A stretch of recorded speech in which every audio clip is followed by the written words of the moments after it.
Good morning. How's it going to everybody? Let's see, is everything sounding right here?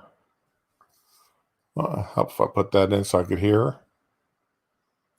All right, I can hear myself, so things are looking halfway decent. Oh man. Now, today's a different day for me. I am I've got a visitor in the house. He's helping me out. Today is a monthly medical day, so I'm laying in bed hooked up to an IV while I do this. So we'll have some fun with it. At least I will. This is going to be interesting, not having full use of one of my arms while I try to do this. But yeah, the other day what was it, Friday afternoon? I was sitting down, minding my own business, just paying attention to the world as it goes by. And all of a sudden, I see something. What in the world? No, this can't be right. This just cannot be right. So I start digging into it. Well, good morning, Becca. How you doing today? I hope everything is well with you. Are you at work or you got a rare day off today?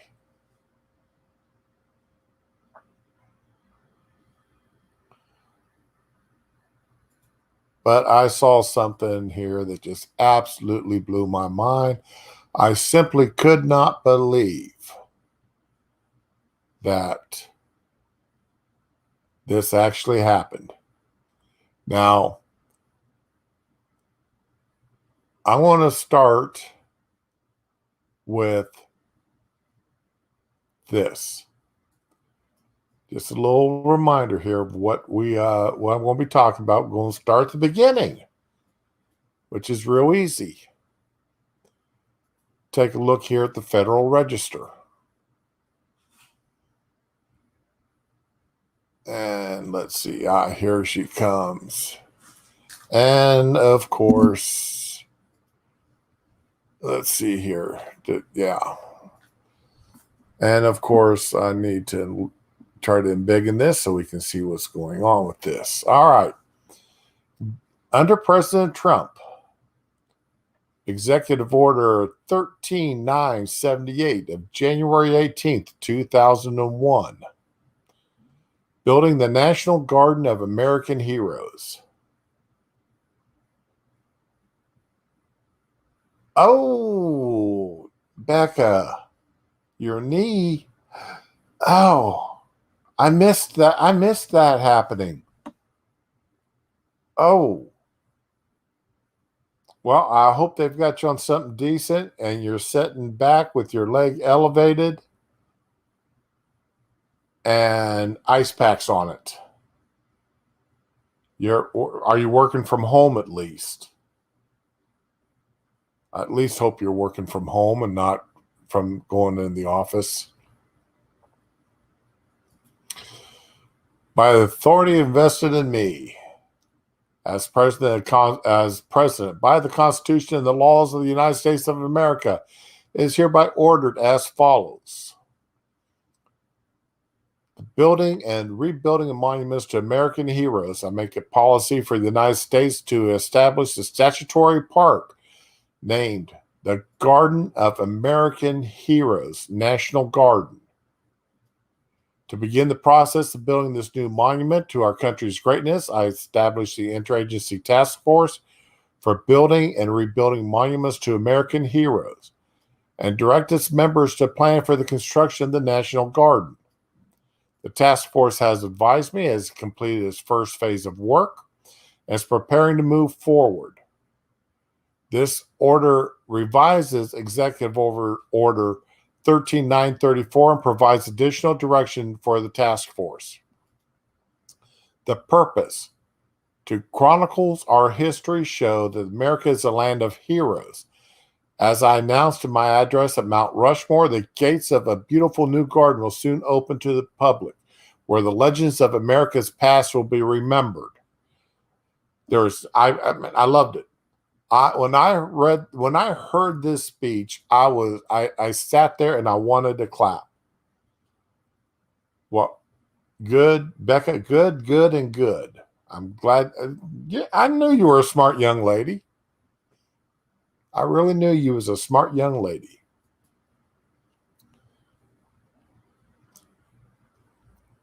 The National Garden will be built to reflect the awesome splendor of our country's timeless exceptionalism. Now, remember, when Trump took office, taking office after Obama, and Obama said that American exceptionalism is no different than Great Britain's or Germany's or Italian's exceptionalism. Obama did not believe, and for 8 years he had convinced some people of the United States that there was no such thing as American exceptionalism. Trump obviously disagreed. I disagree. Millions of Americans disagreed. There is such a thing as American exceptionalism. There has to be, or else all the people of these different countries wouldn't be trying to get here, both legally and illegally, to fulfill their dreams. It will be a place where citizens, young and old, can renew their vision of greatness and take up the challenge I gave every American in my first address to Congress: to believe in yourselves, believe in your future, and believe once more in America. Yes, those were great words that he said, and he meant them. And we understand these. We understand that those dreams are there. I'm going to try to keep this reading of this as short as possible here, but the heroes of 1776 have been desecrated with the statues of George Washington, Thomas Jefferson, and Benjamin Franklin vandalized and toppled. The dead who gave their lives to end slavery and save the Union during the Civil War have been dishonored with monuments to Abraham Lincoln, Hans Christian Heg, and the courageous 54th Regiment left damaged and disfigured. The brave warriors who saved freedom from Nazi fascism had been disgraced with a memorial to World War II veterans defaced with the hammer and sickle of Soviet communism. And nobody was punished for these. People watched this happen. Thousands cheered as these monuments were destroyed and defaced. And some in the media basically said, they're monuments to old white guys. Who care? Who cares? Those old white guys are what built this country, built this nation. The National Garden is America's answer to this reckless attempt to erase our heroes, values, and our entire way of life. When the forces of anti-Americanism have sought to burn, tear down, destroy, patriots have built, rebuilt, and lifted up. That is our history. America has responded to the razing of the White House by building it back in the same place with unbroken resolve. To the murders of Abraham Lincoln, Martin Luther King Jr., with a national temple, the Stone of Hope, and to the terrorism of 9/11 with the new Freedom Tower. In keeping with this tradition, America is responding to the tragic toppling of monuments to our founding generation and the giants of our past by commencing a new national project for their restoration, veneration, and celebration. Yes, these are things that needed to be said.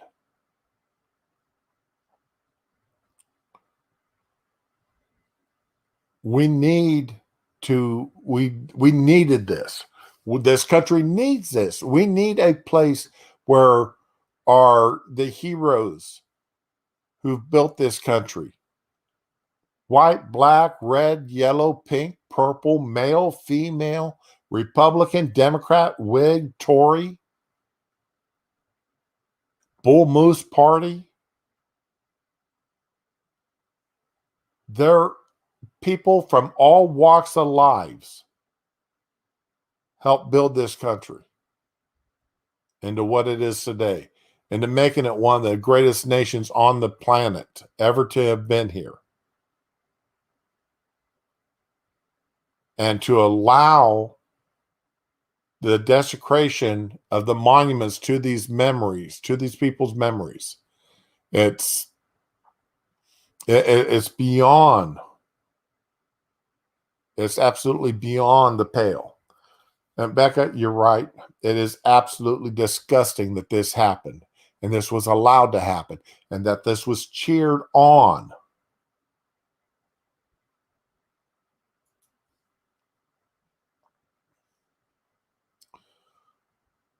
In short, each individual has been chosen for embodying the American spirit of daring and defiance, excellence and adventure, courage and confidence, loyalty and love, astounding the world by sheer power of their example. Each one of them has contributed indispensably to America's noble history, the best chapters of which are still to come. And yet, I fully believe that too. As great as our American history has been, it still has a chance to become even better. Now, this was the list. Now, the executive order had the original list of people to be honored. Now, it had also been increased. Ansel Adams, one of the greatest photographers of his age, who brought forth the West to the people back east, showing its splendor, its wonder, enticing the settlement of the Western lands by the people in the East. John Adams, Sam Adams, Muhammad Ali, Louis Walter Alvarez, Susan B. Anthony, Hannah Randolph, Louis Armstrong, Neil Armstrong, Crispus Attucks, John James Audubon, Lauren Bacall, Clara Barton, Todd Beamer, Bell, Bergman, Irving Berlin. There is no limitation here of by race, by religion, by creed, by political affiliation.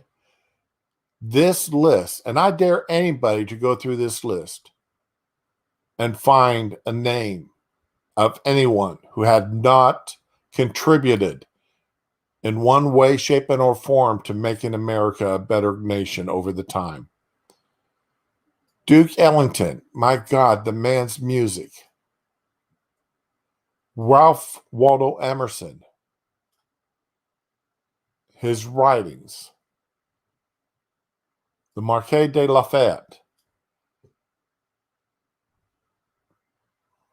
Some of these names I'm very familiar with. Some I'm not. All right. But that doesn't mean that these aren't all great people in and of themselves.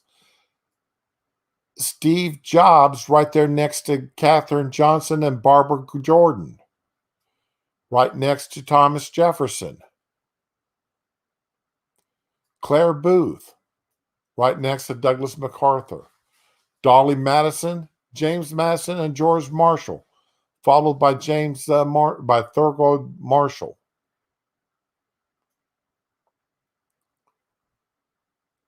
Eleanor Roosevelt, Babe Ruth, Sacagawea, Jonas Salk, Antonin Scalia, and Norman Schwarzkopf.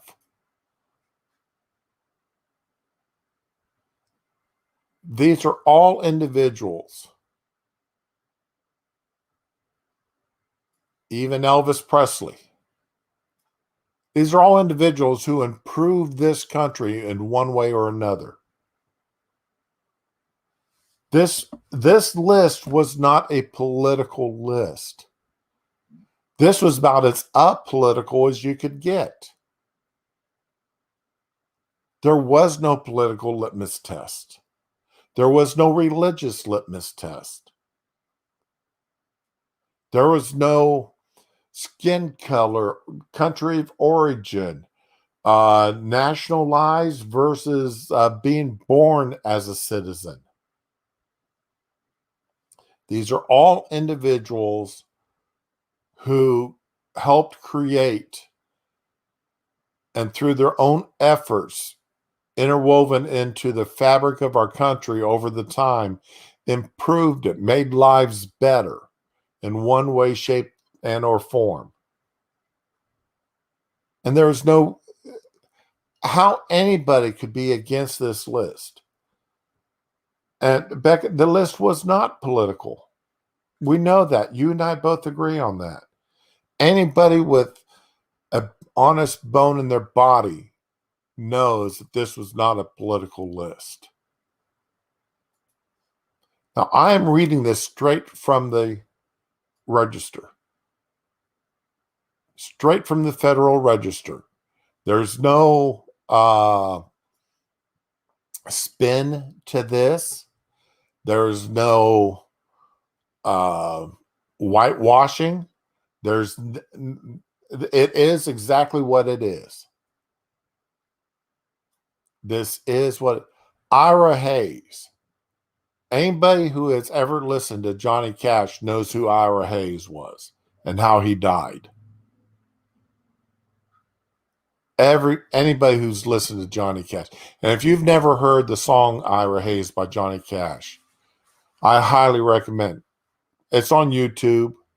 Pull it up, listen to it.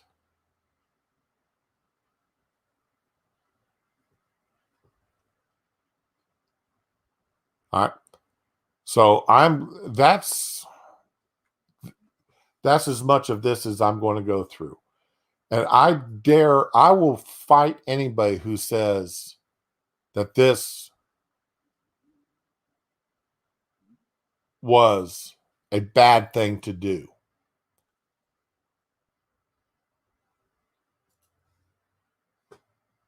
I will sit there and argue with you all day long on that. But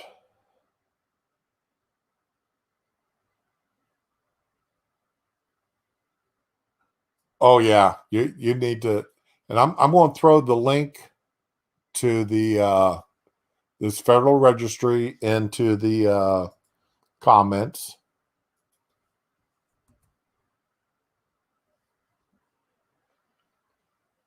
And yeah, if you need to listen to Ira Hayes. That is that song will grab, like anything else, like a lot of Johnny Cash's songs, it'll grab you by the heart and not let go.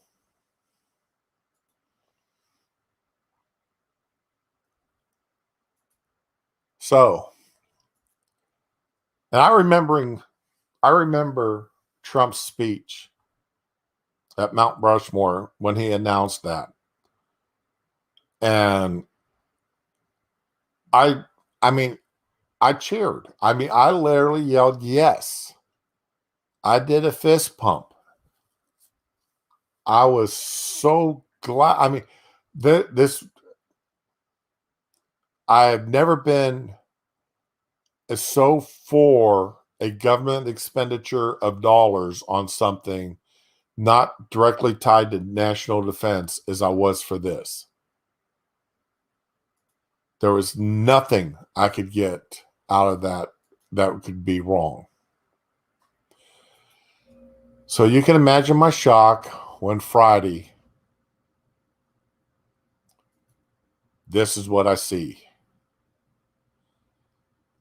President Joe Biden revokes Trump's orders on Heroes Garden and other issues. The National Garden of American Heroes, envisioned by former President Donald Trump, is no more. President Joe Biden on Friday revoked a number of his predecessors' executive orders including one to create the statutory garden that reflects the awesome splendor of our country's timeless exceptionalism. Trump had called the garden America's answers to the reckless attempt to erase our heroes, values, and an entire way of life. My heart sank.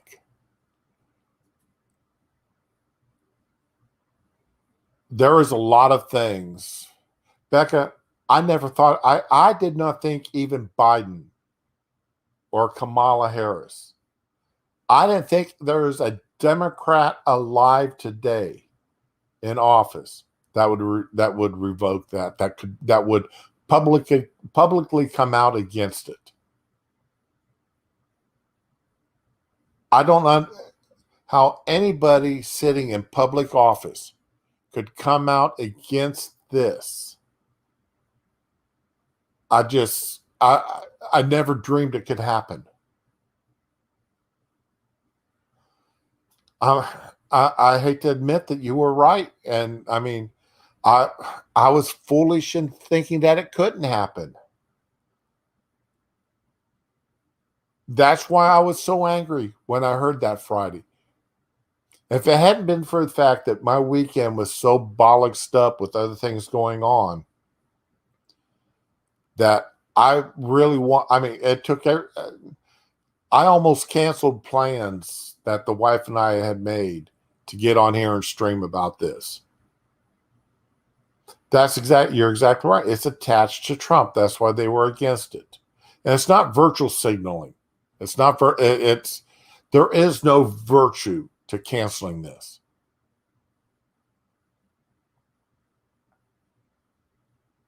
Hey, Oka Native. Glad to see you, buddy. My heart sank. And then my blood pressure had to go up to at least 10 points. I walked around the house in anger. I went outside and walked around my yard in anger. I took my dog out for a walk just to try to calm down. That's how angry I was. I was absolutely and totally infuriated. To me, this was a slap in the face of every American that's ever tried to do anything to improve this country. This was a slap in their face, a direct assault on the country itself when he vetoed this. That is how much it angered me.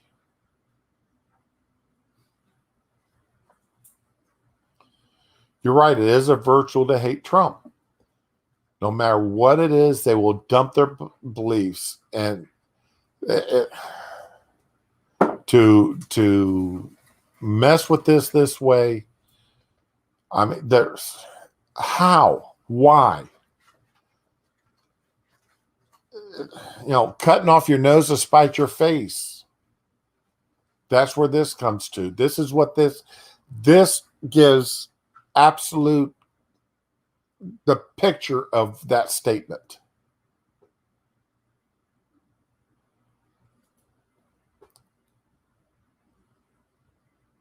Surprisingly, or unsurprisingly, as I got into it, Biden also got rid of Trump's requirement that legal immigrants had to get health insurance. Let's see, other Trump orders revoked to enact stricter penalties for defacing historical monuments. Really? People destroy national monuments, and he just gave them permission to destroy national monuments. If somebody were to come up and blow up Mount Rushmore,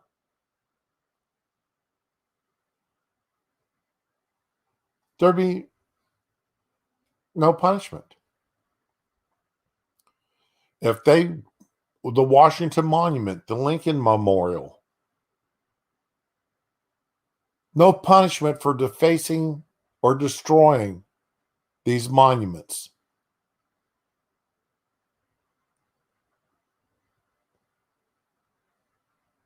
But we've got people still sitting in jail for walking into Pelosi's office on January 6th without bail at the insistence of the federal government.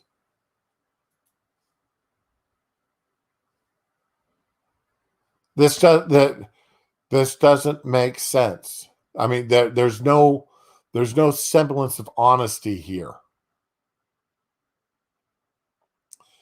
Why would he revoke an executive order to brand U.S. foreign assistance with a logo indicating it was paid for by U.S. taxpayers?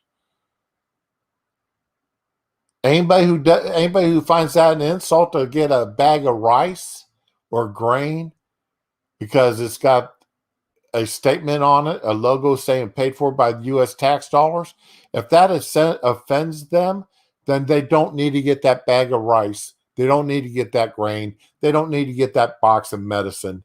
If that is so offensive to them that they shouldn't get it, then they shouldn't get it.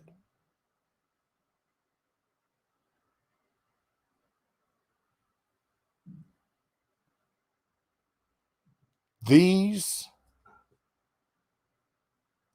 revocations, reversals of executive orders, they are a slap in the face of Americans. We're supposed to accept them destroying national monuments as a freedom, as their rights under the Constitution without punishment. We're supposed to make our donations to other countries in such a way that it won't offend them, stating that it came from American tax dollars, having an American flag on it.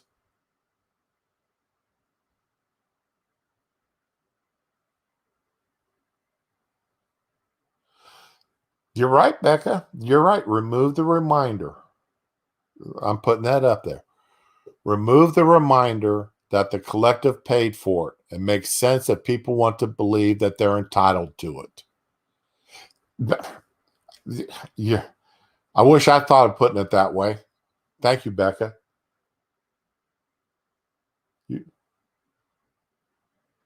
Thank you. That is exactly right. You couldn't have stated it any better. Thank you.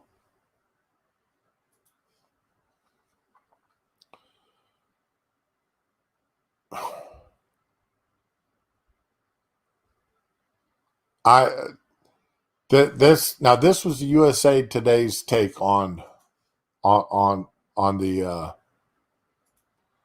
what Biden did. Now, let's see here.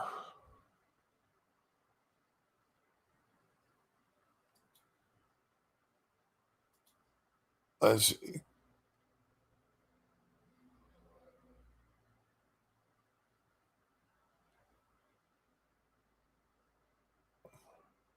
Oh, I accidentally closed the window. Okay, well, I can't find it. I accidentally closed that window. But there's another article, and the reason why I pulled it up because I knew I'd forget who said it.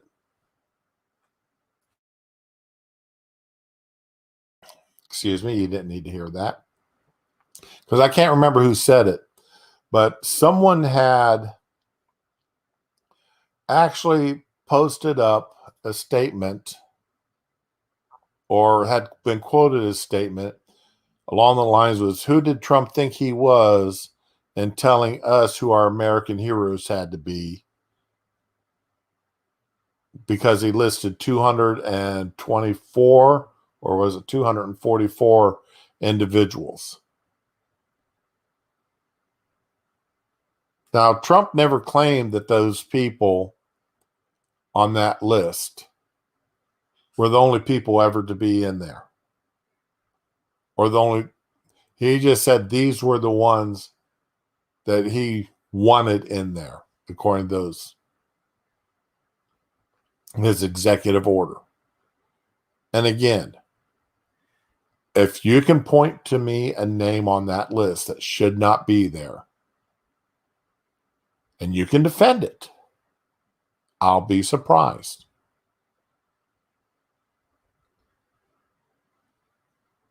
Okay, if you can defend saying that that name should not be on there, and that they did nothing to improve this country from the state that it was in prior to their actions. Now, every one of them names on there is a human being.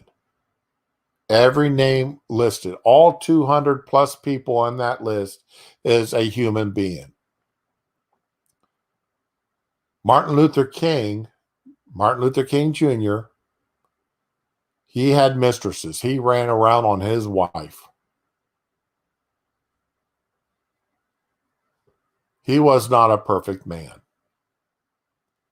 George Washington owned slaves. Dolly Madison. Well, there were rumors about Dolly. There are rumors about Harriet Tubman.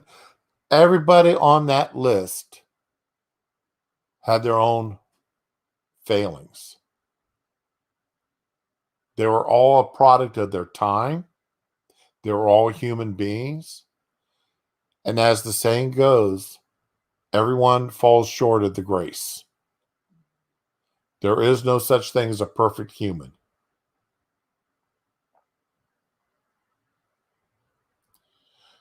There is no such thing as a perfect human. But every name on that list had improved this country from the state that it was in prior to their actions, prior to their lives. And every one of them people deserve to be memorialized. And for them to just come around and knock it down like that, absolutely, like I said, it's been 3 days since I found this out, and I'm still angry. I'm still hurt. Yeah, he did. Yes. MLK did have communist support. He was a supporter of communist theology.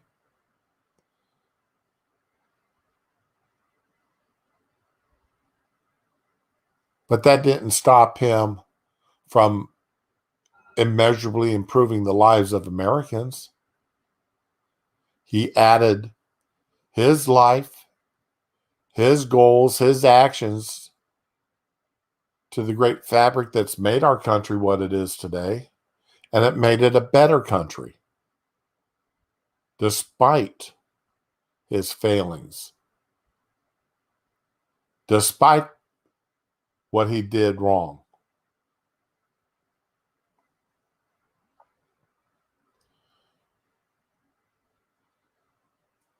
And I hope you can hear in my voice exactly how angry I am about this, how much this hurts me to see that this is gone. And it's gone to the applause of Democrats. Half the country, the representatives of half the country, are applauding this. Not one single Democrat has come out and spoke against this. The ones questioned have supported it. Why has the Democratic Party fallen so much in pure hatred for this country or pure hatred for Donald Trump that they can't support a single thing that that man did? I didn't like Obama. I disagreed with him 99.9% of the stuff he did. But when he sent in SEAL Team 6 to take out Osama, I applauded him. When he sent in the Navy and took and rescued the ship from the pirates, I applauded him. He did some things right. And when he did, I acknowledged it. And Republicans acknowledged it. And for the Democrats to even kill something that would be a jewel in the country simply because of the person who conceived the idea and put it forward because they didn't like his politics. They didn't like him because of Orange Man bad.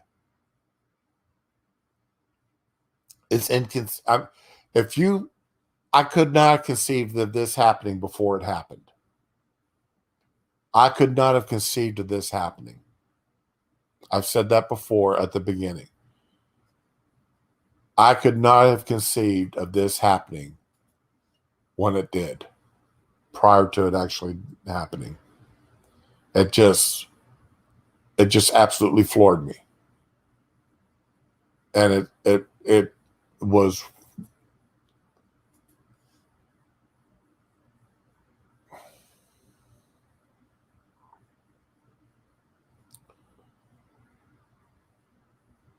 there's too many people that have done this, that have supported Biden in doing this. I have not seen one major news outlet on the left speak out against this.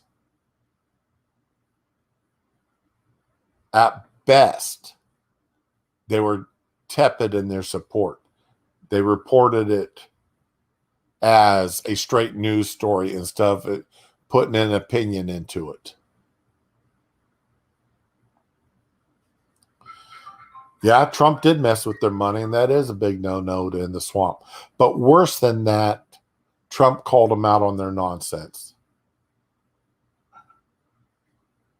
He called them out on their destruction, on supporting the destruction of of American monuments.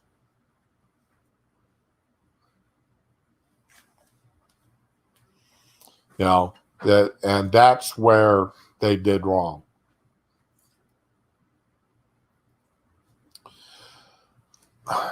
I can imagine the DNC did push for it. The media, I don't know, Becca. I don't know. I'd hate to think that the media pushed for it. Now, I could imagine people in the media, Jake Tapper, Kumo, Zucker, the dip squat that heads up CNN. I can't remember his name right now. I can imagine certain individuals pushing for it.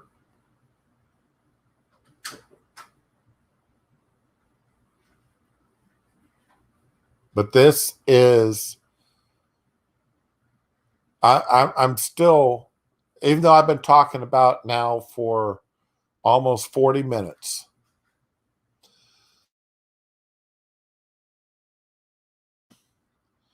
even though I've been talking about it for almost 40 minutes, even though I read this on Friday, even though I've pulled up news articles since then, I still can't get over that it's actually happened.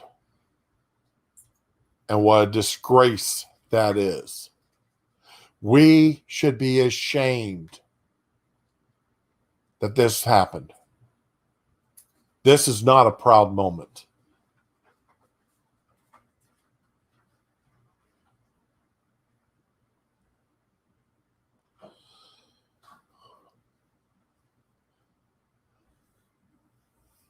I'm going to be honest. I'm drawing a mental blank about anybody screaming racism about it, especially since so many prominent black uh, Americans were on that list that Trump announced with his own voice from his own, when he described it.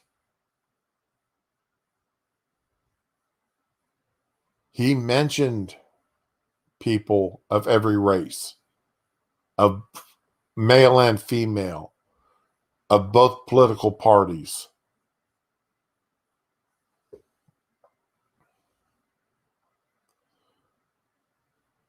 So I'm just drawing a blank about this, about I can believe that some in the press, the Joy Reids and such over there at MSNBC, over that stink hole, calling racism on it.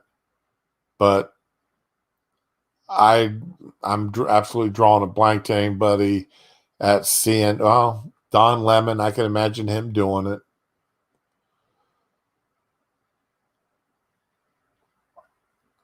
Yeah, Kumo. Well, anybody over there at MSNBC, so that includes Maddow. I can believe any of them doing it. There's not a doubt in my mind. And Don Lemon at CNN, yeah. Kumo, yeah. I can imagine them two doing it. As much as I disliked Wolf Blitzer over there at CNN and his horrible spin that he always put on the news.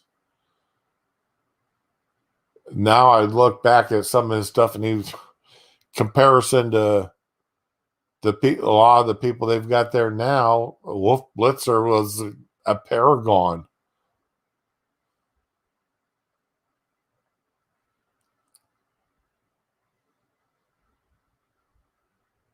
And of course, this brings me back to one of my big soapboxes is the absolute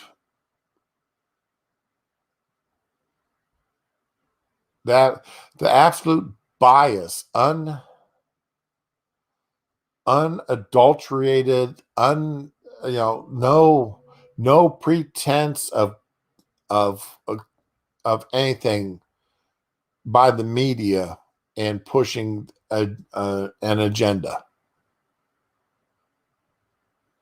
and try and still claim that they're professional journalism or professional journalists going by a code of ethics.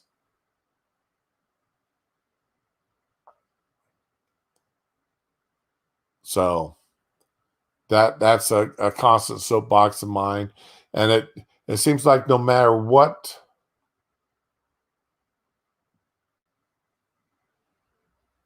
I think Wolf has got an E on it. But journalism and the malpractice of journalism is such a constant anymore that it doesn't matter what's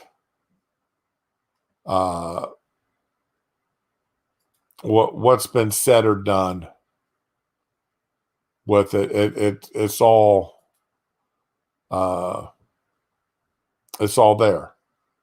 It is a horrible.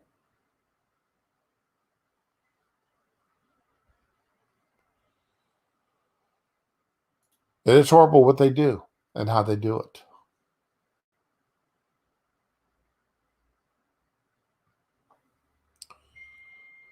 But I saw something, uh, and I can't pronounce his name, his Twitter name, uh, but one of the gentlemen I follow on Twitter had a little thing of a little drawing, little meme of a kid, and journalism.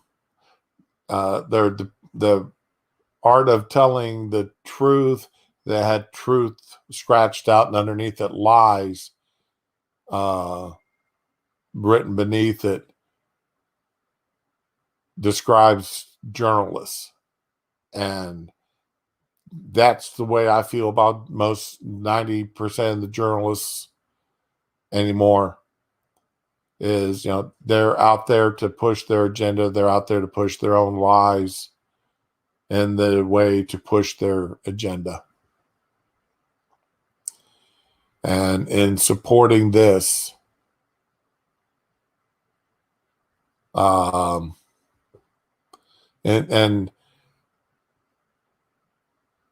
in their support, their of this revulsion of this. Yeah, Beck, I read that. Yeah, he said he'd ended his segment on Lemon, had ended his segment, and everybody was cheering that he either quit or been fired. They turn around. Oh, wait a minute, wait a minute, wait a minute. No, no, no, I didn't quit. I'm not leaving CNN. I just got a new show starting up. Yeah. Yeah, or new job or whatever. It figures that he'd get promoted, or Brian Stelter will take his place or something with his old show. But since we're discussing the media, that sort of brings me to this next one, because when I read this article, I was surprised that the New York Times, considering, actually came out with this, because it is not complimentary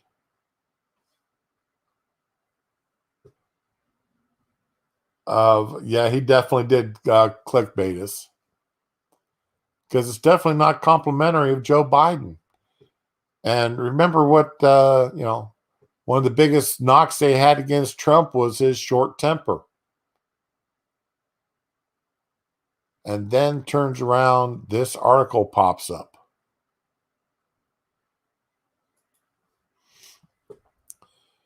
Beneath Biden's folksy demeanor is short fuse and obsession with details. And the thing is, you come to, now they could have retitled that. They put the nicest title on there they could, right? But let's see here.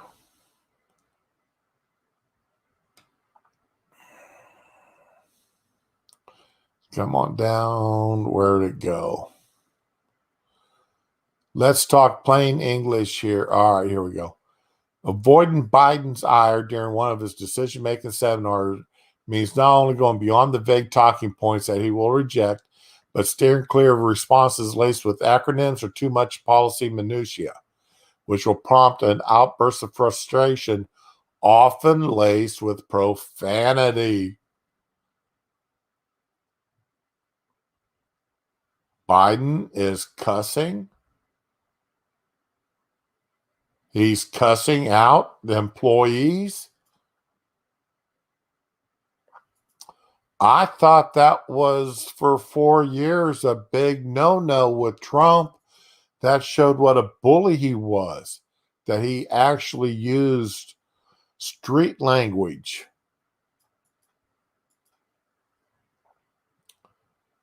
But Biden is doing it now. Oh, you are kidding me. Biden is actually cussing out his employees, his advisors.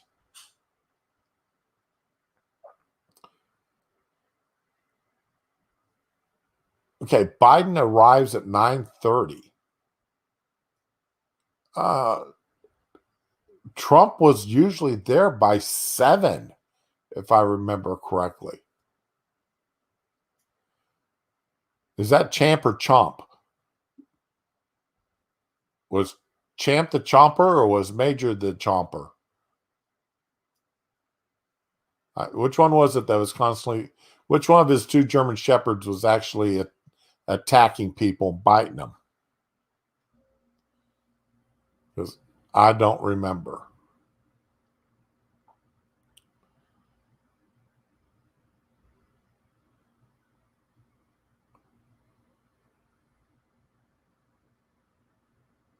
They say he never erupts into fit of rage, but what is that when?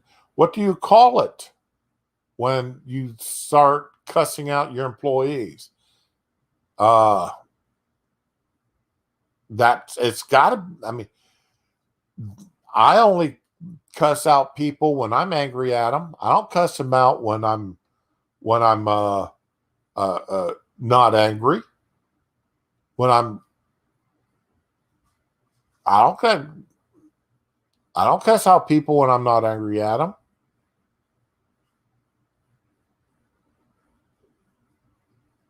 But they just got done saying here. They just got done saying here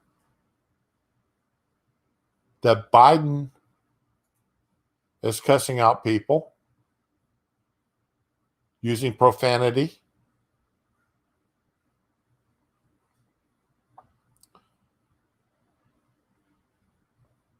The president lashed out at Xavier Barrera. Lashed out. So that would be called having a fit of rage.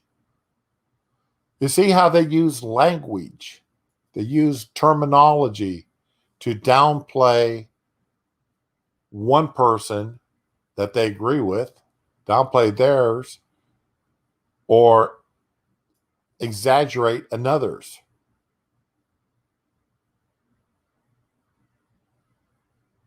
Some advisors have been on the receiving end of his anger. Really? Would that be called rage? Anger? Rage?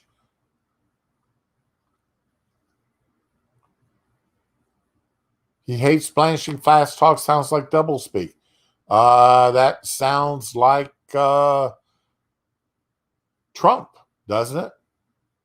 Trump didn't like fast talk. Trump didn't like doublespeak.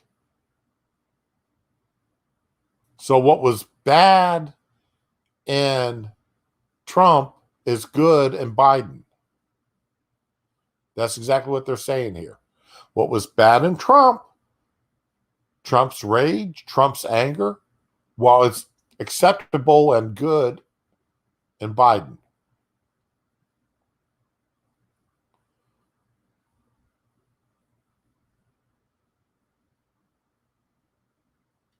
While aides say Biden is quick to demonstrate his displeasure. Yeah. Let's see. So he's quick to go into a rage, and a lot of people also said that Trump was warm. A lot of people said Trump was warm and nice to him.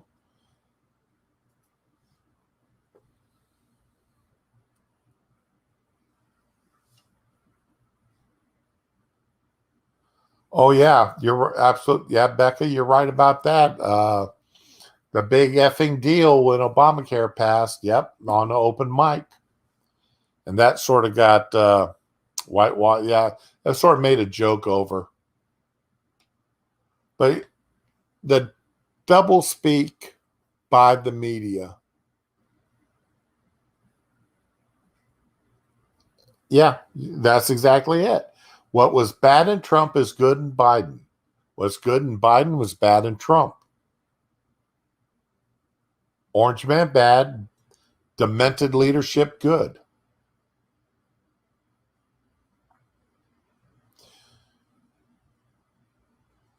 And, Biden was always short tempered. Remember how he lashed out? Dog faced pony soldier, lying dog faced pony soldier, challenging somebody, questioning him, challenging someone who was questioning him to a push up contest, telling a construction or a factory worker that Biden didn't work for him.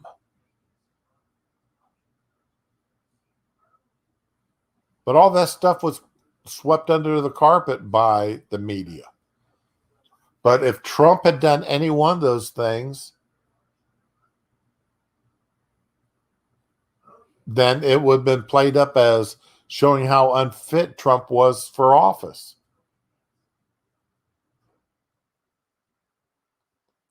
This is why I can so often go back to the media and their double standards and the to almost any other issue. Any one issue always leads back to the journalism and their bias and their lack of professional ethics anymore. The not that I mean, journalism has always had a history of being biased. That's why you have some newspapers, the Democrat or the Republic. Hearst's papers went one way.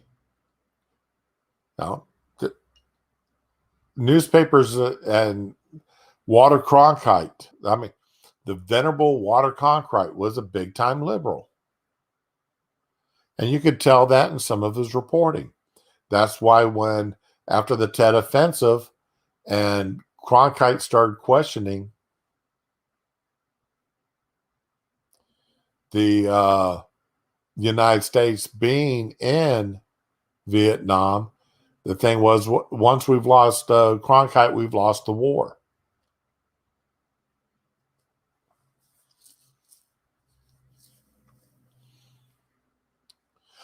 Biden, Becca, I remember watching Biden during the Thomas Clarence hearings.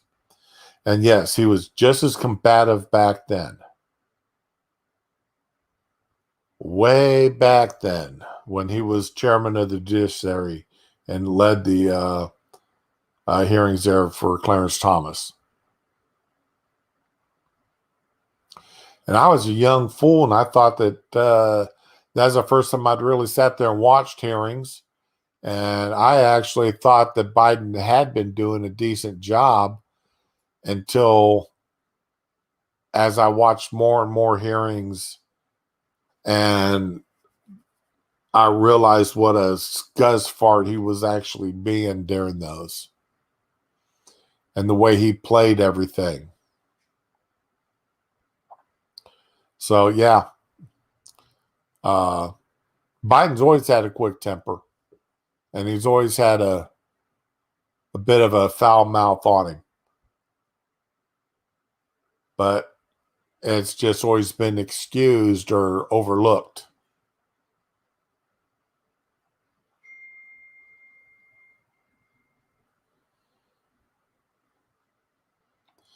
Yeah, that was a big mess. And the reason why I remember those hearings so well is I watched them all. I was laid up in bed after knee surgery. Wasn't allowed out of bed. I'd had a spinal block, and I wasn't allowed out of bed for 2 weeks after the spinal block.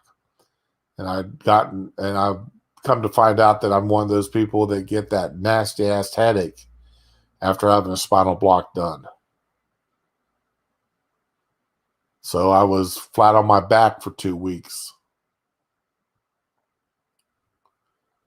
And so the only thing I had to do is watch C-SPAN.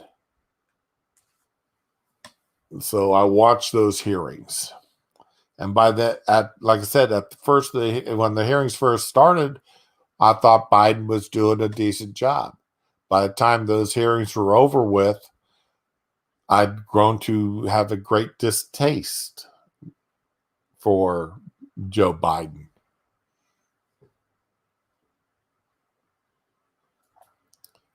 And I guess that's one of the reasons I shouldn't have been surprised when Biden canceled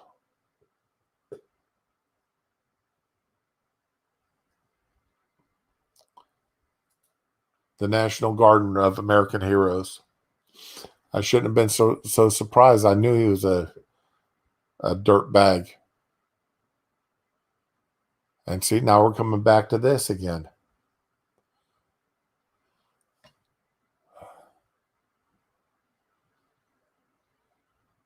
This is such, and I'm still going to go back. I don't see how anybody can cheer this. I don't see how anybody who has any sense of history, sense of wonderment. The United States is such a young country in relationship to the other great powers on the planet. Russia, China, England, even almost any European country were old when the United States was born. There are schools still in existence and working with students, active schools in England that were old when this country was born. We talk about having furniture, we're proud of having furniture 100 years old or 150 years old. They've got antiques in England 1,000 years old, 500 years old. Which clip is that? Do you have there, Becca? Thomas talked a lot about those. Hey, Shio, how you doing? Okay. Whoops. Let me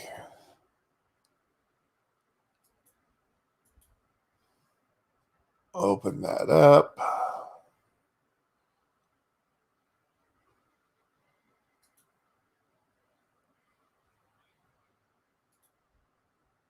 Okay. Yeah, I remember this. So let me come back to StreamYards.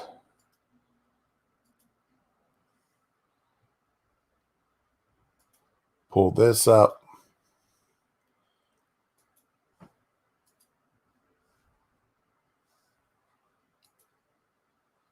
And it should be popping up here. Here we go. Good morning, Judge. Welcome to the blinding lights. Finding out what you mean when you say that you would apply the natural law philosophy to the Constitution is, in my view, the single most important task of this committee. Senator Biden was very focused on natural law. How did that go? Who knows? I have no idea what he was talking about. I just want to make sure we all know what we're talking about here, that you and I know at least what we're talking about here. There's a fervent and aggressive school of thought that wishes to see natural law further inform the Constitution than it does now. Okay. I think I know where he was going at with this, but Look at that hairline. Now you know why so many of us call him plugs.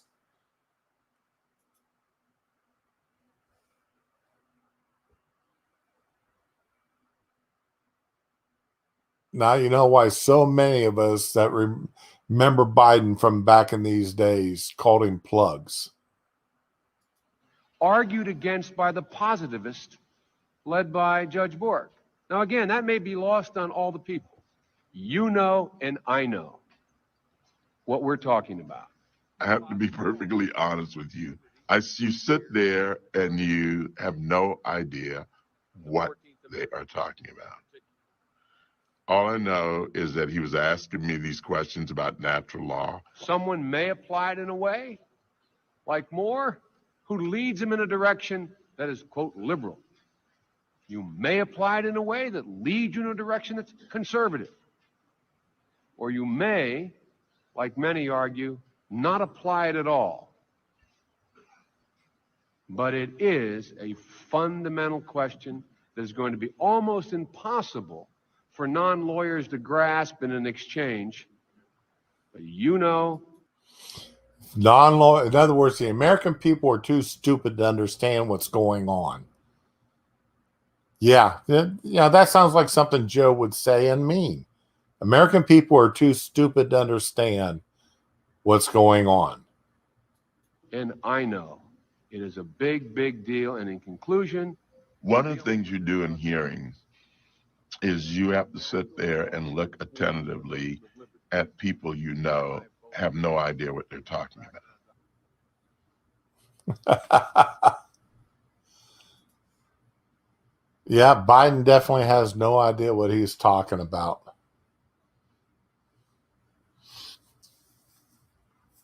Yeah, Biden got all those hair plugs in, and he looked absolutely horrendous in the videos.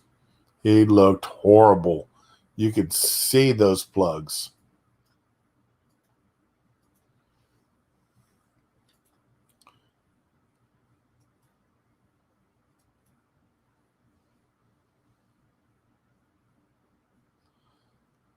While whatever code he's talking in, I sure wish somebody'd find the Rosetta Stone for it. Because he's confusing too many people. I mean, what does cockroaches and his hairy legs have to do with each other?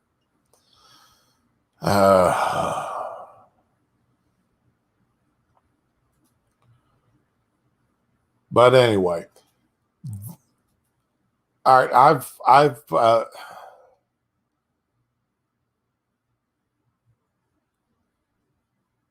This is what I wanted to go with today. I know I've just barely done a little bit over an hour, but this is getting off my chest something that's been built on me for 3 days. And when I go back and I listen to this later on today to try to decide how well I did on this today, I don't know how I'm going to feel about it. Because I don't write a script for this. I haven't written a script for a single one of these things that I've done here this past 2 weeks. All I've done is gone with what has struck me, what has caused a reaction to me one way or another. Something that makes me want to yell at the sky. And this has made me want to yell at the sky now for 3 days. And now I've yelled. I yelled for almost an hour on it.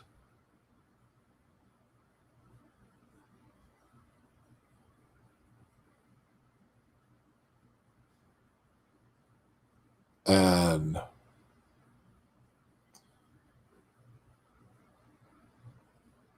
unless somebody's got something else they want to discuss, I'm just about done. I'm just about yelled out on this for now.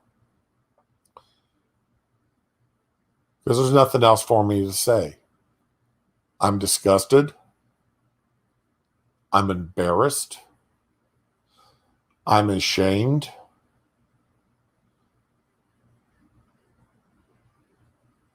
And it's all directed at one man, one administration, one party. And the media that has allowed him to do this without any kind of pushback. It's allowed him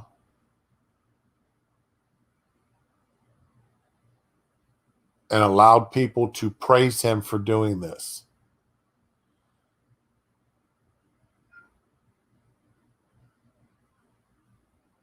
Some people have said, and I can't disagree too much, that abortion has been a cancer on this nation. And I'm not going to disagree with that. Abortion is a cancer on this nation. But that is just a symptom of the cancer. This,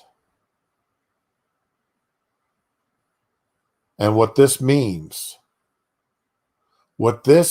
in saying that an honest representation, an honest celebration of hundreds of people that have improved this country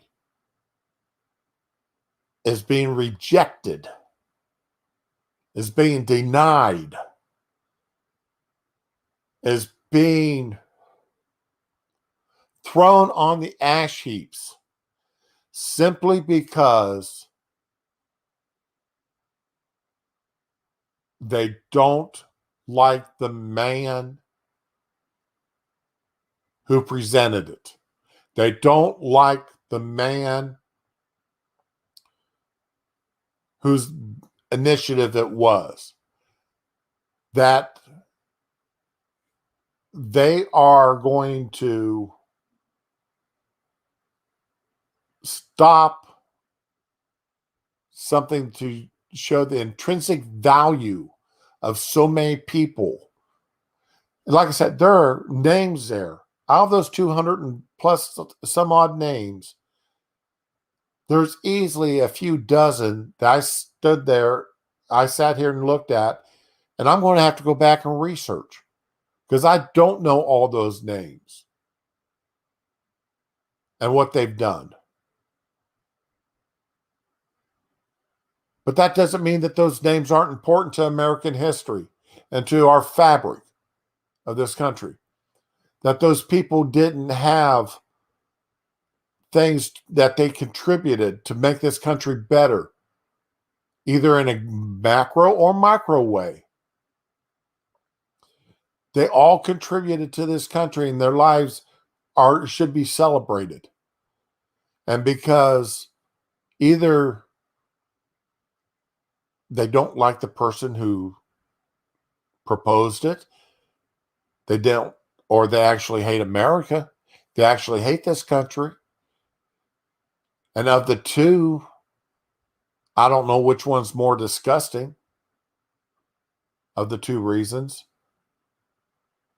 But something that would have been so great to have, and a chance for that to grow, more names added to that list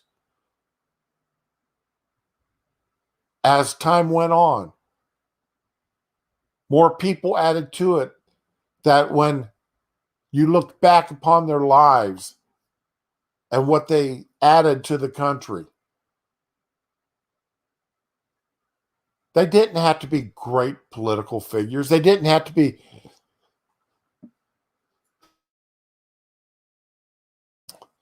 They didn't have to be great political figures. They didn't have to be war heroes.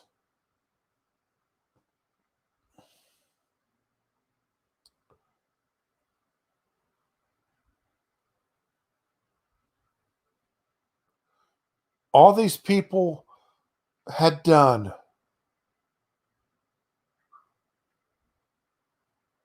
was celebrate America. That's all that this was for. It's to celebrate America and the American way of life. How so many people from so many different backgrounds, ethnic origins, religious views, political views, all improve this country and our lives. And it got killed by a stroke of a pen and died a death quiet. Just a few articles in the newspaper.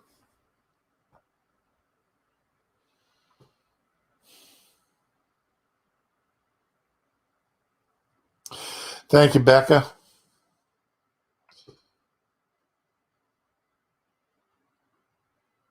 I appreciate that.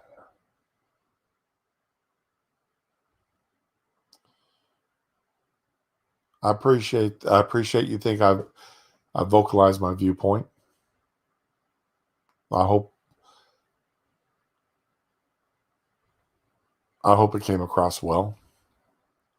But and yeah, I saw the Supreme Court was taking up Roe v. Wade case today. And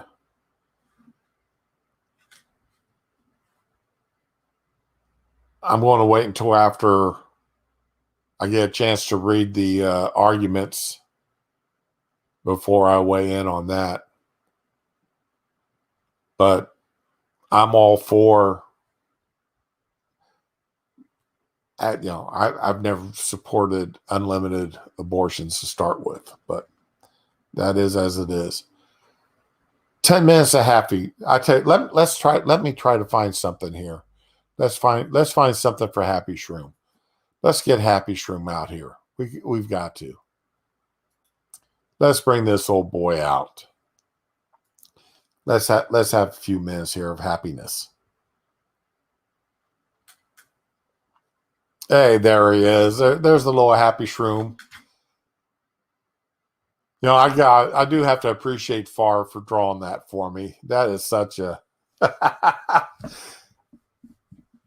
he is such a cute little thing, so opposite of me. Just so opposite of me and the way my inner turmoil goes so much when I watch the news or read the news. So I tell you, I was just going to go to that, Becca. It's not a great meal, but it's something that I did that my wife stood there and she watched me as I was doing it, and she thought I was absolutely nuts. And I sort of talked about this a little bit, posted about it a little bit. Let's see, on Useless and I were talking a little bit. You go to the grocery store and in the frozen food section, you can buy the loaves of frozen bread dough, where you take them out, you throw them in your bread pan, you let them rise, you throw them in your oven, you bake them, and you've got quote unquote homemade bread or fresh baked bread. And those are, it's good. That is good bread. It's just a very basic bread dough, nothing fancy about it. But what I did this weekend is I broke one out, little olive oil in a glass bowl, put the loaf of bread in there, and saran wrap across the top of it and put it in the refrigerator overnight. Let it rise in the fridge overnight, thaw out and rise. Then brought it out on the kitchen counter the next day, punched it down, let it rise again. Then after it had risen the second time, punched it down, let it rise a third time. And then I melted up a bunch of butter and added a little bit of Parmesan cheese and a little bit of herb to it. Not much, just very little. And broke off that dough, rolled it through that melted butter with that stuff in there, threw it in a cast iron skillet, and then let it rise up again, then baked it. Had pull apart dinner rolls. The crust was amazing with such a nice, soft, and flavorful dough on the inside.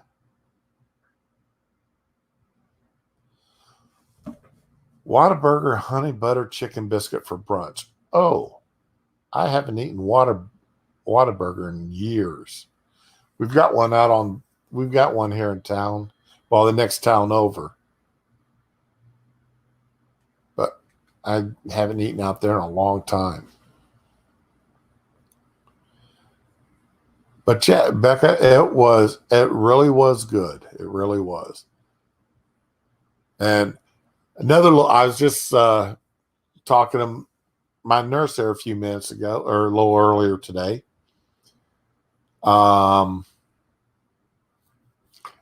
Get those little bags of potatoes. They'll have a couple of dozen of the little red potatoes and maybe some little purple potatoes and some yellow fingerlings in there. You know, the biggest potato in there is about the size of your thumb.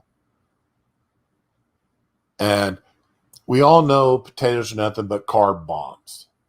And if you're trying to watch your weight, you're trying like I am. I mean, I'm on the wrong side of 300. And at 61, it's even harder for me to lose weight than it was when I was 40. So one of the things my wife and I are doing is, we really try to watch our carbs. But I am not giving up foods I like, and potatoes is one of them. But I buy a little bag of them potatoes. I sliced them up. Olive oil, my Mrs. Dash garlic and herb, mix that together. Now, I only took 3 of them little potatoes, sliced that up, 3 for me and 3 for the wife. Sliced them up, ran them through that olive oil and stuff, threw them in the oven and baked them off. Had the yellow, the purple, and the red potatoes all mixed in there together. Oh, man, that was good. That was good. That was amazingly good. And actually, I did those up with trying to remember what I had that with. I don't remember what else I did with that for that meal, because the wife said I actually had too much for dinner. Oh, I know what it was. It was ribs. Did up some ribs in the Instapot, then put them under the broiler. Becca. Remember I told you that when you bought those ribs and you were having ribs for dinner, that I was going to be doing the same thing this weekend? Had the ribs and coleslaw and those potatoes. The wife wants me to do that with the Hidden Valley Ranch. In fact, I've got a packet in the cupboard that she bought for me. And I just keep forgetting to do it. So, but yeah, that was and then if you watch Sunday morning cooking shows on Food Network, Valerie Bertinelli's got her little show on. Well, a few months back, she did a savory muffin that I looked at, and it's made up with almond flour. Almond flour, butter, sausage, and chives. And I added bacon to it and cheddar cheese. And rather than making muffins like you would in a muffin pan or whatever, you get 6 muffins to this recipe. What I do is I divide it into thirds and cook it off in the small cast iron skillets I've got. Put that in a bowl, and while those are cooling in the bowl, I poach up a couple of eggs and put on top of it. So now you got poached eggs on top of these muffins made with almond flour, and it's got bacon and sausage and cheddar cheese in them. And that is, again, very low in carbs and very filling. You really don't need a heavy lunch, or you don't need a lunch if you eat that around 9:30ish in the morning. You really don't need a lunch, or a light supper will get you through the day.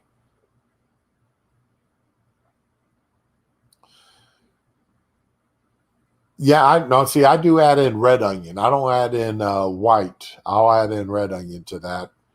And I usually keep onions that I've done caramelized with a little brown sugar. I'll take a whole onion, cook it down, and just before they're done, I will throw some brown sugar in with them also. Shio, on Sunday mornings, my dogs got us up between 4 and 4:30 in the morning.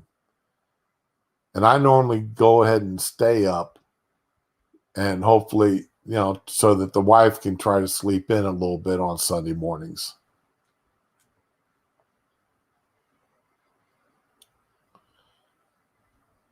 But yeah, that's that makes up for a good breakfast. I will hold you over for a little bit. But anyway, okay, yes, I have had about 15 or 20 minutes now of Happy Shroom. This makes me happy.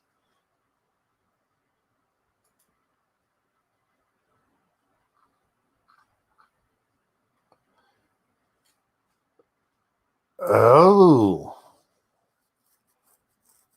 Sheila is cats. Yes. I don't know which is worse. The dog sitting there at the foot of the bed whining, or the cat walking on your face and nudging against you, trying to wake you up. Using your face or even worse, using your stomach and needing the daylights out of your stomach. It's like, please leave me alone. I'm trying to sleep. 3 cats. We've just got the 1 cat and 1 dog, and that's more than enough. Oh, litter mates. Yeah. You are having fun. You are definitely having fun. Becca, we need to make I need to make a Happy Shroom segment to end every stream with. I really do. I need to make that a habit. Make a Happy Shroom. That way I can get my diatribe over with and then have something nice to end up on. So I'm not walking out all frustrated. Oh, these are older cats too. And they've got you twisted around. Yeah, I got my wife one of those see-through bird feeders that have the suction cups that you can put on your glass on your window, so that you can get the birds come right up to your window. And we put it high enough that the squirrels can't reach it.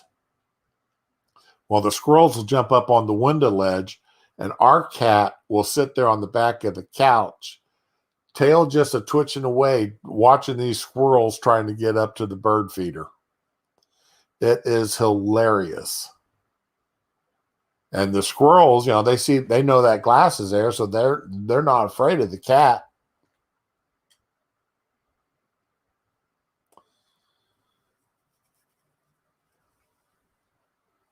That you've given me a wonderful idea, Becca. You definitely did give me a wonderful idea. That is going. I want to have to make certain that I've got something good to end up every stream on. Monkey sings about his penis. I'm gonna finish up the stream talking about food or something. Because every day there's got to be something good that's happened. Got to make that a point. But anyway, it's been an hour and a half, and I've got to cook lunch for my nurse, and he's probably getting hungry because he likes to eat around 11ish. So I'm doing up Philly cheesesteaks today for lunch. So that ought to make him happy. So, but thanks for coming out, Becca, Shio, and everyone else. And I appreciate y'all, Okie Native. I appreciate y'all coming out today. I appreciate you listening to my diatribe. Me yelling at the sky, shaking my fist. Becca, I hope your knee gets feeling better. Take it from somebody that's had 3 knee surgeries. Be careful with them. Listen to your doctor. You don't want to be laid up for weeks on end because you've had to get your knee cut on. All right? Be good, have fun, and I guess we'll see you all tonight on Monkey Stream. Since oh wait, now this is Monday, so Lords of the Night. We'll see you tonight at Lords of the Night then. All right? Bye, y'all.